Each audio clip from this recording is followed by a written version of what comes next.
eu fazer um vídeo com as minhas análises e previsões de rupturas sem ter assistido a segunda temporada, e aqui estamos nós. Primeiro, eu preciso dizer que eu não conhecia o trabalho do Ben Stiller como diretor, e me surpreendi muito, gente. Principalmente porque é uma ficção científica, dramática, misteriosa, com uma identidade visual bem distinta, toques de surrealismo e uma qualidade técnica e estética impecável, totalmente conectada ao texto em vários níveis. E aí, de repente, vem o letreiro e é o Ben Stiller dirigindo. Mas já estou sabendo que ele tem alguns trabalhos e que ele é realmente muito bom. Ruptura nos apresenta um mundo distópico em que uma mega empresa oferece um procedimento cirúrgico bastante controverso de separação cerebral, onde as memórias do trabalho e da vida pessoal nunca se cruzam, como se uma pessoa se tornasse duas e uma não consegue acessar as memórias da outra. E aí, a partir do momento que eles entram no elevador do prédio onde eles trabalham, ativa o chip na cabeça deles e eles passam a usar o lado da memória respectiva. Então, o resultado é uma versão que vive só pro trabalho e outra que vive a vida, tem relações familiares, etc, enfim. E aí a gente acompanha alguns desses funcionários, que estão presos no escritório,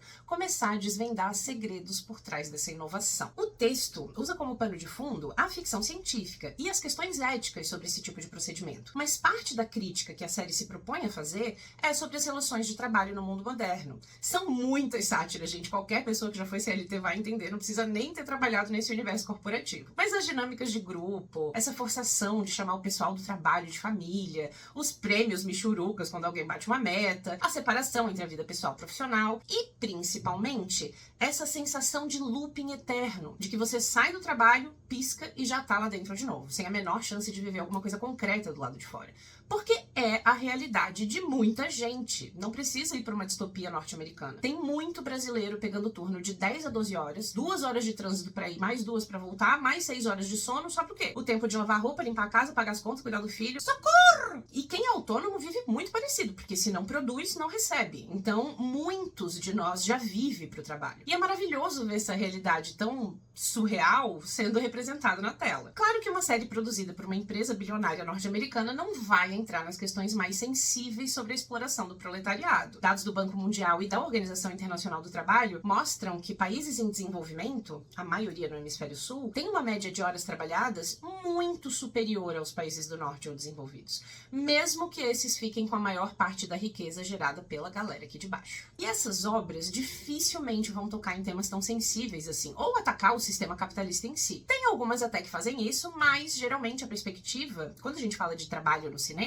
é a nível individual. A gente teve momentos em que o trabalho era visto como uma alternativa para o casamento, por exemplo, então as relações profissionais eram representadas de forma mais afetiva. Ou textos com personagens que venceram na vida, saindo do nada, com aquela vibe de superação meritocrática, sabe? Ou então ainda pessoas que precisam trocar de trabalho porque não estão satisfeitas, precisam de uma guinada na carreira para algo que seja mais satisfatório a nível pessoal. Inclusive, mais recentemente, como no filme Minecraft, a gente começa a explorar a crise financeira que tá levando todo mundo pro burnout. A gente tem um cara numa loja falida, uma moça que precisa trabalhar como corretora, mas também tem um zoológico móvel, um professor que dá aula de arte e educação física, enfim, pessoas quebradas, sem grana, trabalhando em empregos múltiplos para conseguir dar conta da vida. Mas, como eu disse, esses textos geralmente partem de uma perspectiva individual das relações de exploração e trabalho, e não apresentam soluções coletivas, revolucionárias, anti-imperialistas, sabe? Mesmo assim, Ruptura trabalha muito bem os pontos que se propõe a criticar. Faz isso de forma absolutamente magistral, porque é redondinho esteticamente. Tudo é pensado a partir das ideias centrais. Começa que a gente tem uma ruptura do consciente das pessoas, que então se tornam duas. O interno, que seria o eu do trabalho, e o externo, que seria o eu da família. E a partir disso, todas as dualidades, os contrastes, servem tanto como ferramenta crítica, quanto como ferramenta narrativa. E estão presentes em várias áreas da série, desde o roteiro até as mínimas escolhas do cenário. Então, por exemplo, os corredores infinitos de paredes brancas, os elevadores, a música de elevador, nos trazem uma sensação de esterilidade, de shopping, sala de espera, saguão de hotel. Por quê? Porque a direção quer firmar um aspecto de não lugar do escritório. O conceito de não lugar foi criado pelo antropólogo francês Marc Augé, nos anos 90, e ele descreve esses espaços como ambientes transitórios, funcionais, mas sem identidade, sem história, onde as relações humanas são muito mais frias e são mediadas por códigos, como aeroportos, shoppings, rodovias, enfim, espaços por onde a gente transita, mas não fica, não vive, não cria laços emocionais. Diferente dos lugares antropológicos, que são espaços de memória, de afeto, como uma praça que você brincava na infância, a sua casa, a casa da sua avó, lugares onde você realmente vive, cria vínculos. Diferente desses espaços de afeto, nos não lugares, nós não somos pessoas. Somos passageiros, consumidores, usuários, funcionários, estatística. Nós somos números. E o Marc Augé via nisso um sintoma da supermodernidade, onde a correria esvazia o sentido de lugar, então passa a ser um não lugar. Parênteses aleatório, a série O Expresso do Amanhã subverte essa noção, transformando o próprio trem, que seria um não lugar, um espaço transitório, em um lugar antropológico, cheio de vida, de histórias, mesmo que ainda haja separação entre as classes e a esterilidade da primeira classe, por exemplo, se oponha ao tail, ao rabo. Inclusive, essa é uma obra muito interessante sobre a luta de classes mesmo. O roteiro se perde um pouco ao longo das temporadas, algumas ideias se esvaziam, mas toda a premissa é muito didática em relação às desigualdades e aos trilhos que fazem o mundo girar. Enfim, essa separação entre o não lugar e o lugar antropológico é um dos pilares do roteiro e da estética de Ruptura. O mundo interior é esse não lugar, antisséptico, quase monocromático, quadrado, rígido, e o mundo externo é colorido, o vermelho é muito mais presente, tem barulhos caóticos, bagunça, vida. Inclusive, uma das primeiras coisas que eu notei é que eles usam lentes diferentes para filmar cada um desses universos e deixar eles bem distintos. E todos esses contrastes que a série propõe dialogam demais com a dialética marxista, que na verdade é baseada na filosofia hegeliana, mas foi reinterpretada por Marx e Engels, que entendiam a realidade como um processo dinâmico de contradições e superações. Como assim? A ideia é que a sociedade evolui através da luta de opostos. É o conflito que gera uma coisa nova. Então, no materialismo histórico, essa dialética, esse choque de contradições, se aplica às relações de classe, onde a contradição entre exploradores e explorados, burguesia e proletariado, impulsiona transformações sociais, como os direitos trabalhistas, por exemplo, o que eventualmente culminaria na superação do capitalismo, de acordo com esses caras. Então, a separação entre o universo interno e externo, a diferenciação do não lugar para o lugar antropológico, a própria ideia de separar o cérebro em duas pessoas com memórias e vivências completamente distintas, estão ali para gerar contraste, contradição, conflito e, eventualmente, mudança, como a gente vai ver durante a série. A Hayley, inclusive, representa a própria contradição de classes em um único corpo, porque ela mesma é a burguesia e o proletariado ao mesmo tempo. E tudo isso nos leva para a dialética, a ideia de que esses contrastes vão gerar algum tipo de revolução. E enquanto a gente tem essa estrutura estética apoiando o roteiro revolucionário, a gente também tem explícita a força opressiva do lado oposto, porque uma das maiores críticas na série é quanto à alienação dos trabalhadores, porque a alienação é uma das formas mais eficazes de manter a engrenagem do capitalismo funcionando, garantindo controle sobre o proletariado. Então, para o Marx, a alienação é um processo pelo qual o trabalhador se torna estranho a si mesmo. Ele perde o controle, ele perde o sentido da própria existência. E isso acontece em várias dimensões. Acontece quando o trabalhador produz mercadorias que ele não pode ter, então o fruto do trabalho dele acaba se tornando um negócio externo, inalcançável, hostil até, porque é uma força dominante. O sistema gera necessidade de consumo, mas não permite que o trabalhador consuma. Então, um operário que monta carros 12 horas por dia vai para a fábrica de ônibus. Isso acontece também quando um entregador de aplicativo é tratado como recurso, não como uma pessoa, ou quando a competição imposta pelo sistema faz com que os trabalhadores se vejam como rivais, não como uma classe unida. E também acontece quando o trabalho, ao invés de ser uma expressão criativa, vira uma obrigação repetitiva e sem significado. Numa linha de produção em que cada operário executa uma microtarefa no meio de várias e um funcionário repete o mesmo gesto milhares de vezes por dia, ele só se sente ele mesmo fora do trabalho. Ali dentro, a capacidade de pensar, de criar, de se realizar como ser humano não é importante. Então, esse processo de fragmentação do trabalho acarreta também a fragmentação do eu do trabalhador, que acaba sendo despido da capacidade crítica e da força revolucionária. E da sensação de autorrealização, porque esse processo de apertar parafuso 1 zilhão de vezes por dia esvazia também o próprio sentido do trabalho. Porque diferente de um sapateiro, por exemplo, que corta o couro, costura, cola, vê o produto final, vê o significado daquelas horas empenhadas, um funcionário em linha de produção é roubado desse sentimento de completude. E por isso é roubado da própria humanidade, porque para o Marx, aquilo que torna a gente humano é o propósito.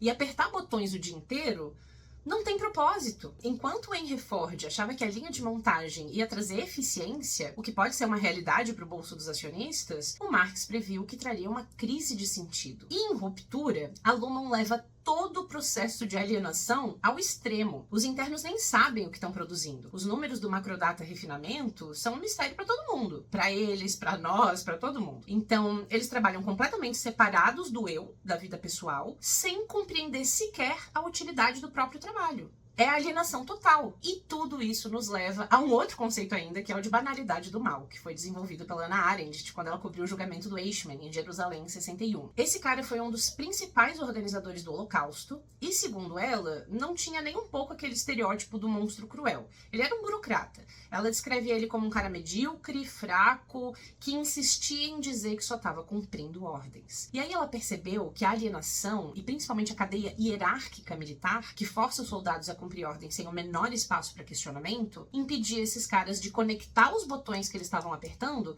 com as consequências humanas daquilo. Então, um era responsável pela lista de passageiros do trem que levava os judeus até Auschwitz, outro organizava a fila dessas pessoas entrando nos campos de concentração, o engenheiro estava preocupado com a eficiência das máquinas, outro apertava o botão que soltava o gás, mas ele não via os corpos, era outro que limpava, separava os sapatos, todos eles seguindo ordens. E assim ela percebeu que o grande crime de muitos desses nazistas foi justamente a alienação do processo de tudo o que estava acontecendo e o seguimento de ordens de forma cega, apoiado na incapacidade de pensar criticamente. Eu ainda vou chegar nas previsões malucas sobre o que eles estão fazendo ali naquela sala, mas no departamento de macrodados, eles simplesmente seguem ordens, sem saber os resultados dos botões que eles apertam, sem saber se eles mesmos fazem parte desse processo que banaliza a violência em algum lugar. A todos os efeitos, eles podem estar largando bomba atômica no Pacífico sem ter a menor ideia do que estão fazendo, só seguindo as ordens religiosamente. Falando em religiosamente, a Lumon é tão rígida e a disciplina é tão sagrada que o trabalho é quase uma seita, uma religião. Os livros de regra parecendo bíblias, o altar da senhora Kobel, o pedido de desculpa como um sermão expiatório e, por último, a filha do Criador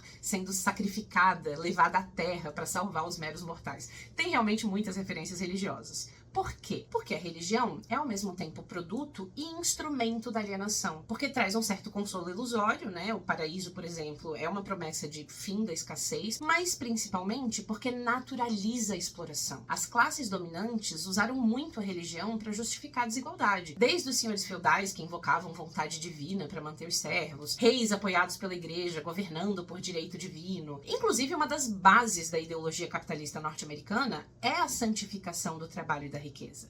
Como assim? No início do século XVI, a Igreja Católica enfrentou a Reforma Protestante, né? O Martinho Lutero foi lá, pregou as 95 teses dele na porta da igreja, questionou uma série de condutas do clero que ele considerava que ia contra as escrituras, como venda de perdão, autoridade do Papa, uma série de questões que ele levantou. Não só ele, né? Muitos outros estudiosos e teólogos da época, mas ele é o mais famoso. E todo esse questionamento, esse protesto, fez com que a igreja sofresse rupturas e se dividisse em algumas vertentes protestantes. E aí surgiu o luteranismo, o calvinismo, o anglicanismo, reinterpretando as escrituras e rejeitando alguns dogmas católicos. Alguns anos depois, a igreja se viu perdendo muito poder político e econômico e passou a perseguir quem quisesse interpretar a Bíblia do próprio jeito. Foi uma perseguição ideológica, assim, bem doida, em alguns lugares da Europa foi bem sanguinolenta também. E aí um grupo de puritanos ingleses resolveu ir para os Estados Unidos para poder exercer a sua fé de maneira mais livre. Eu tô colocando entre aspas aqui porque muitas dessas comunidades eram bem fechadas, bem rígidas e nada livres, o que é uma baita ironia do destino, né? Mas não dá pra gente aprofundar muito nisso porque, enfim, tô falando demais. Vamos lá. E a ética protestante dos pais fundadores, especialmente em vertentes como o puritanismo e o calvinismo, por mais contraditório que possa parecer a princípio, criou as bases ideológicas que justificariam o capitalismo moderno. Parece contraditório porque lá do outro lado do oceano eles estavam brigando com a igreja porque ela vendia perdão e coisa e tal. Mas existia uma noção de que o sucesso material era um sinal do favor divino. Eles defendiam o pacto de obras, que é uma crença puritana de que Deus premiava com prosperidade aqui na terra aqueles que trabalhavam duro. Uma ideia que foi apoiada por toda a passagem sobre Jacó e Labão, sobre como Jacó enriqueceu com astúcia, trabalho duro, ajuda divina, enfim. E toda essa ideia transformou o trabalho e a acumulação de riqueza, principalmente, quase num dever religioso. E mais, numa evidência de predestinação divina. Então, se os puritanos viam a prosperidade como uma recompensa por uma vida de disciplina e de trabalho, os capitalistas herdaram essa lógica. O mercado passou a funcionar como um juiz divino, premiando os esforçados e punindo os preguiçosos. Então, o pacto de obras protestante foi secularizado em meritocracia. Então, todas as referências religiosas na série são geniais, porque não só dialoga com toda essa questão da alienação e da perda da identidade, mas porque a religião puritana é um dos pilares do pensamento capitalista estadunidense. É isso. Dia 17 de abril a gente vai ter uma live lá no Instagram para falar do Clube do Filme de 2025. Lá eu vou explicar bem direitinho como é que vão ser as dinâmicas do clube, as aulas, os grupos fechados no Instagram, no WhatsApp, os encontros no Meet pra gente conversar de verdade. Quem assistir a live ainda vai garantir um desconto exclusivo para participar do clube. O link de inscrição tá aqui embaixo. Te espero lá.